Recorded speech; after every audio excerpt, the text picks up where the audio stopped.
साबिक वज़ीर दाखिला शेख रशीद का कहना है कि नून लीग चाहती थी कि अवाम और फौज में लड़ाई हो। फौज ने बहुत जिम्मेदारी का मुजाहरा किया, अलबत्ता रेंजर्स ने थोड़ा हाथ भारी किया। उन्होंने हम न्यूज़ के प्रोग्राम पाकिस्तान टुनाइट में गुफ्तगू करते हुए कहा कि अगर 10-12 सीटें पंजाब से ज़िमनी इलेक्शन में पीटीआई जीत लेती है तो हमजा की हुकूमत ख़त्म हो जाएगी। शेख रशीद ने कहा 25 मई को जो इलेक्शन लिया गया वो पाकिस्तान की तारीख की बदतरीन दहशतगर्दी थी।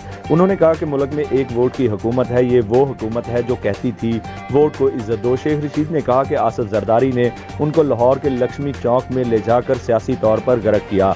नून लीग चाहती थी कि अवाम और फौज में लड़ाई हो। फौज ने बहुत जिम्मेदारी का मुजाहरा किया, अलबत्ता रेंजर्स ने थोड़ा हाथ भारी किया। सियासतदान कभी मुज़ाकरात के दरवाजे बंद नहीं करते। मैं इसको सियासत नहीं मानता जो मुज़ाकरात के दरवाजे बंद करे।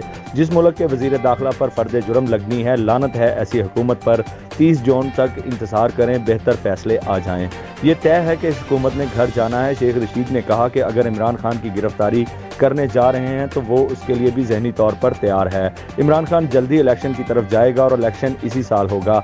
शेख रशीद ने कहा कि पंजाब में 20 सीटों पर होने वाले ज़िमनी इंतखाबात बहुत अहम हैं। इमरान खान का असम्बली में ना जाने का फैसला ठीक है। जिस असम्बली का अपोजिशन लीडर ग्रैंड लोटा हो, इस असम्बली की कार्रवाई कौन देखता है। शेख रशीद ने मजीद कहा कि पीटीआई सड़कों पर निकलेगी। नून लीग और पीपल्स पार्टी 100 साल के लिए इत्तेहाद करें, हमें कोई परेशानी नहीं है। नवाज शरीफ कब पाकिस्तान आएंगे, ये सवाल शहबाज शरीफ से करना चाहिए।